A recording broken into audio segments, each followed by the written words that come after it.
Covid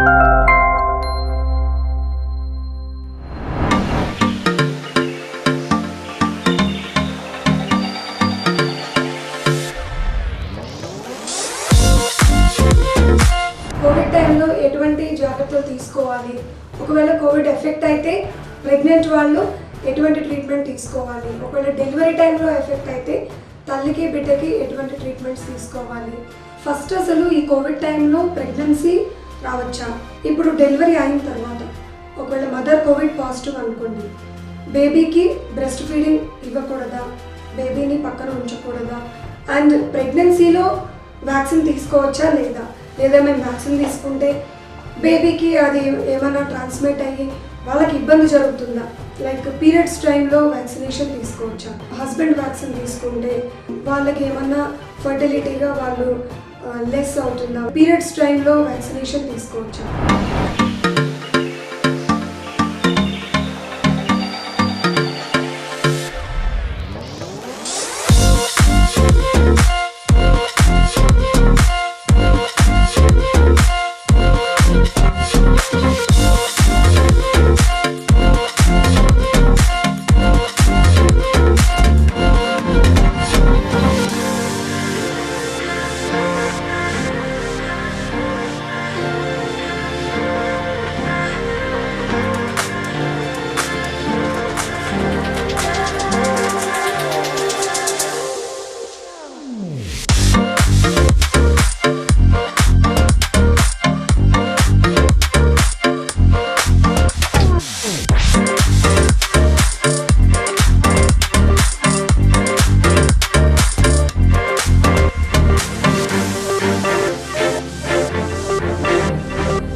hello, welcome to the show. నేను మీ సుహేల్ ఖాన్. ఎప్పటిలాగే తిరిగి మీ ముందుకు వచ్చాను, at with another great doctor Sudha గారు. She's a great gynaecologist and very famous infertility specialist. సంతాన ప్రాప్తి కోసం ఎంతోమంది ఆశపడే దంపతులకు సంతాన ప్రాప్తిని కలిగించి వాళ్ళ జీవితాల్లో అమితమైన ఆనందాన్ని, ఇంపాక్ట్ని తెచ్చిన అద్భుతమైన doctor. She's a gold medalist, and today I take pride introduce you to Dr. BKN Sudha garu. Ma'am, welcome to the show, ma'am. అందరికీ నమస్కారం. నేను doctor Sudha, gynaecologist, MD CEO of Sudha hospital. ఇది హైదరాబాద్లోని కేపీహెచ్బి 9th ఫేజ్లో ఉంది. ఇక్కడ గర్భిణీ స్త్రీలకు చెకప్స్, డెలివరీ చేయడము, తల్లికి పిల్లకి అంత కేర్ తీసుకోవడము, పిల్లలు కాని వాళ్ళకి చెకప్స్ చేసి ట్రీట్మెంట్స్ ఇవ్వడము, తర్వాత క్యాన్సర్ స్క్రీనింగ్ కూడా చేస్తున్నాము. అండ్ కోవిడ్ టైంలో ఎటువంటి జాగ్రత్తలు తీసుకోవాలి, ఒకవేళ కోవిడ్ ఎఫెక్ట్ అయితే ప్రెగ్నెంట్ వాళ్ళు ఎటువంటి ట్రీట్మెంట్ తీసుకోవాలి, ఒకవేళ డెలివరీ టైంలో ఎఫెక్ట్ అయితే తల్లికి బిడ్డకి ఎటువంటి ట్రీట్మెంట్స్ తీసుకోవాలి, ఇటువంటి సర్వీసెస్ అన్నీ కూడా ఇక్కడ సుధా హాస్పిటల్లో ప్రొవైడ్ చేస్తున్నాము.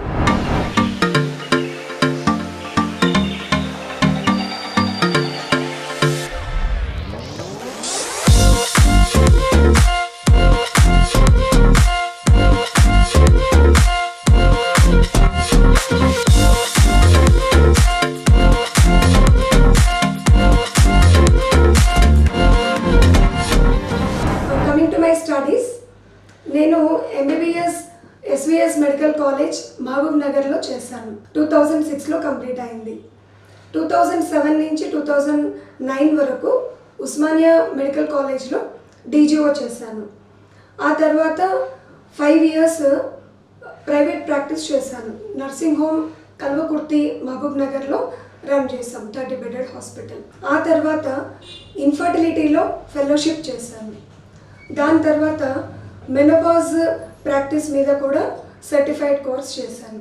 ఆ తర్వాత 2015 నుంచి ఇప్పటి వరకు కూడా హైదరాబాద్లో ప్రాక్టీస్ చేస్తూ ఉన్నాను.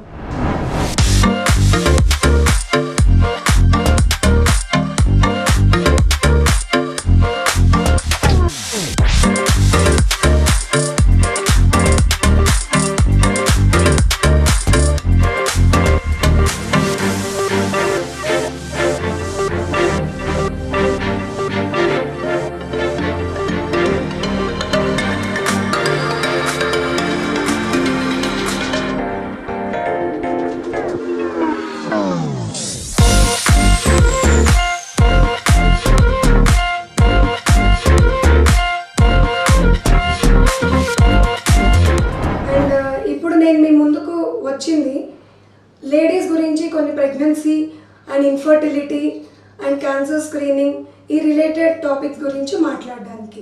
Ma'am, today basically I'll ask you the main question about, to start with, about COVID care. COVID lo women especially, what kind of care they should take, especially when they are during the pregnancy.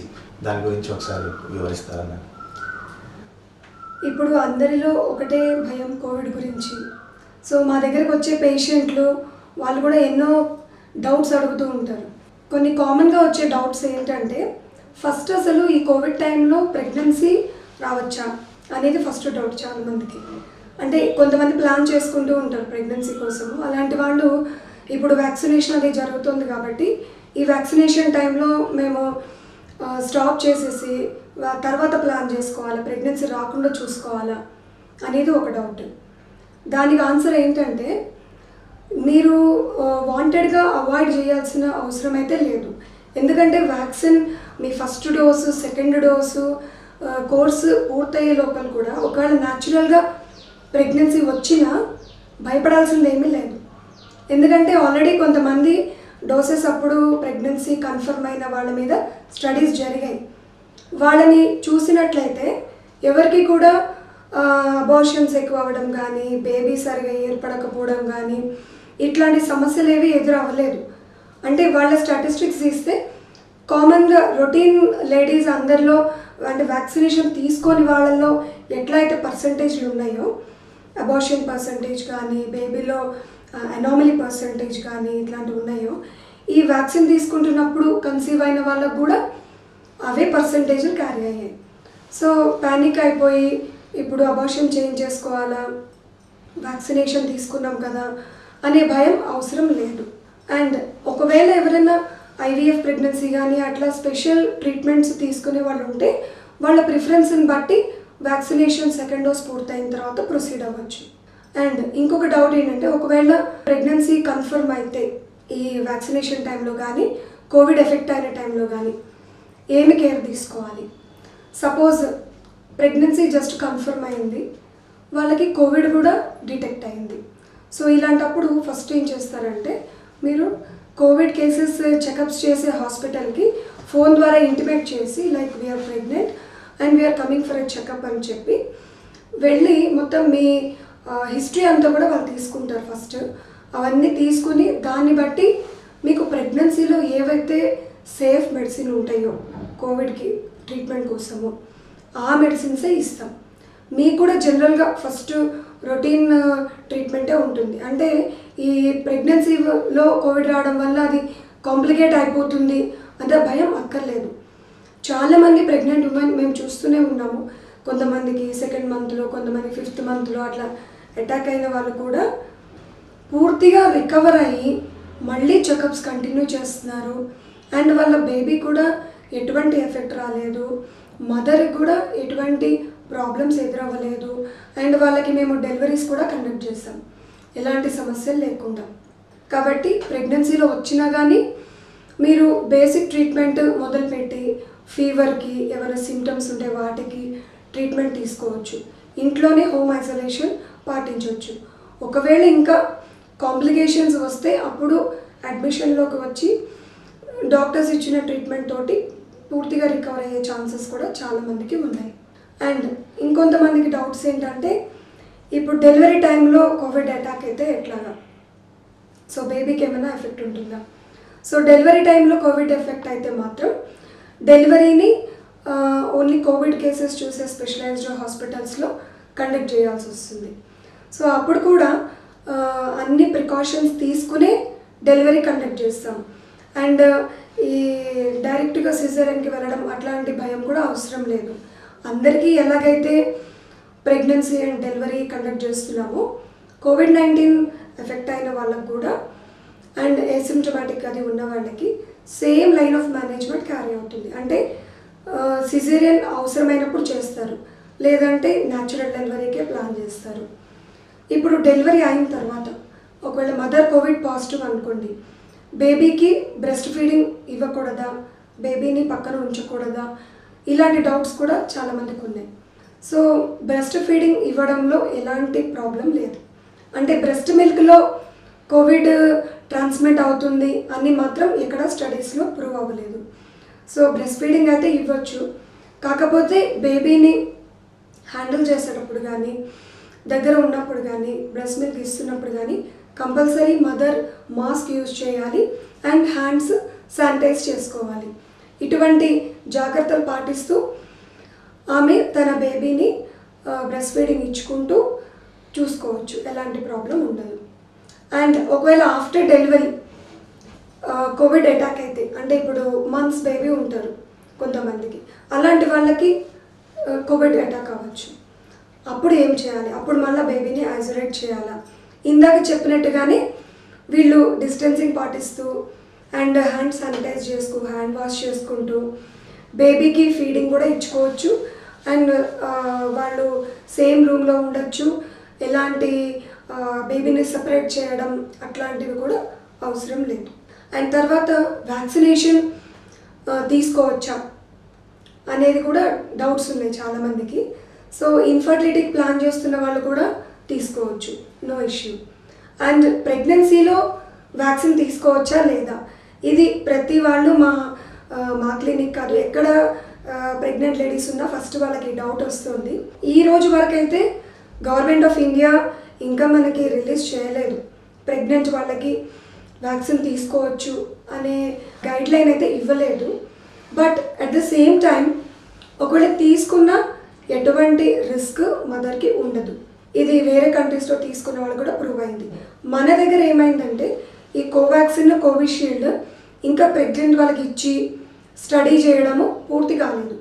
So ఒకసారి studies పూర్తయ్యి results వచ్చిన తర్వాత mostly మనం ఆ guideline follow అవ్వచ్చు. ఒకవేళ ప్రెగ్నెన్సీలో తీసుకోవచ్చు అనే గైడ్లైన్ వస్తే అందరు ప్రెగ్నెంట్ లేడీస్కి కూడా వ్యాక్సినేషన్ త్వరలోనే అందబోతుంది. అండ్ బ్రెస్ట్ ఫీడింగ్ ఇస్తున్న మదర్స్కి మాత్రం గవర్నమెంట్ గైడ్లైన్ ఇచ్చింది అందరూ కూడా తీసుకోవచ్చు అని. తీసుకోవచ్చు అని గైడ్లైన్ వచ్చినా చాలామంది ఇంకా అడుగుతున్నారు, మేడం తీసుకోవచ్చా, మళ్ళీ మాకు ఫీవర్ అది వస్తుంది, మళ్ళీ బేబీకి మిల్క్ ఇవ్వచ్చా, లేదా మేము వ్యాక్సిన్ తీసుకుంటే బేబీకి అది ఏమైనా ట్రాన్స్మిట్ అయ్యి వాళ్ళకి ఇబ్బంది జరుగుతుందా, ఇలా రకరకాల డౌట్స్ ఉంటాయి. ఏ తల్లికైనా ఫస్ట్ తన గురించి కంటే తన బేబీ గురించే ఆలోచిస్తుంది. కాబట్టి వాళ్ళ డౌట్స్ ఎక్కువ బేబీ ధోరణిలో వెళ్తున్నాయి అన్నమాట. సో మేము ఇప్పుడైతే గైడ్లైన్స్ ప్రకారంగా చెప్పగలిగింది ఏంటంటే బ్రెస్ట్ మిల్క్ ఇస్తున్న అందరూ లేడీస్ కూడా వ్యాక్సినేషన్ తీసుకోండి తప్పకుండా. ఎందుకంటే వ్యాక్సిన్ తీసుకోవడం వల్ల మీకు ప్రొటెక్షన్ లభిస్తుంది, యాంటీబాడీస్ డెవలప్ అయ్యి అది మిల్క్ ద్వారా బేబీకి వెళ్ళడం వల్ల బేబీకి కూడా ప్రొటెక్షన్ వస్తుంది. సో మీరు డౌట్లో ఉంటే మాత్రం ఖచ్చితంగా వ్యాక్సినేషన్ 2 డోసులు పూర్తి చేసుకోండి. అండ్ ఇంకొన్ని డౌట్స్ ఎట్లా వస్తున్నాయంటే లైక్ పీరియడ్స్ టైంలో వ్యాక్సినేషన్ తీసుకోవచ్చా, ఇది చాలామంది అడుగుతున్నారు. ఇందులో అయితే ఎలాంటి డౌట్ లేదు. Any time of the menstrual cycle vaccination అయితే మీరు తీసుకోవచ్చు, అందులో అయితే డౌట్ లేదు. అండ్ ఇంకొన్ని డౌట్స్ ఎట్లా వస్తున్నాయంటే లైక్ ఇన్ఫర్టిలిటీకి ప్లాన్ చేసేటప్పుడు తీసుకుంటే ఈ ఫర్టిలిటీ కెపాసిటీ తగ్గిపోతుందా, లైక్ ఫీమేల్ కావచ్చు మేల్ కావచ్చు. సో ఒకవేళ హస్బెండ్ వ్యాక్సిన్ తీసుకుంటే వాళ్ళకి ఏమన్నా ఫర్టిలిటీగా వాళ్ళు లెస్ అవుతుందా, వాళ్ళ పొటెన్సీ అనేవి కూడా డౌట్స్ వస్తున్నాయి. ఇప్పటివరకు అయితే ఎట్లాంటి సమస్యలు కూడా ప్రూవ్ అవ్వలేదు. సో ఇన్ఫర్టిలిటీ కపుల్స్ కూడా కాన్ఫిడెంట్గా తీసుకోవచ్చు, both the partners male and female తీసుకోవచ్చు. That's fantastic, doctor. You have given extensive knowledge about the vaccine and especially a lot of confusion. చాలా మందికి ఉన్న కన్ఫ్యూజన్స్ ఇవి. అనేక మంది ఇటువంటి సమస్యలతో ఇటువంటి డౌట్స్తో సతమతం అవుతున్నారు, ఎవరిని అడగాలో తెలియదు, సో ఇబ్బంది పడుతున్నారు. థ్యాంక్ యూ సో మచ్, చాలా బాగా ఎక్స్ప్లెయిన్ చేశారు డాక్టర్.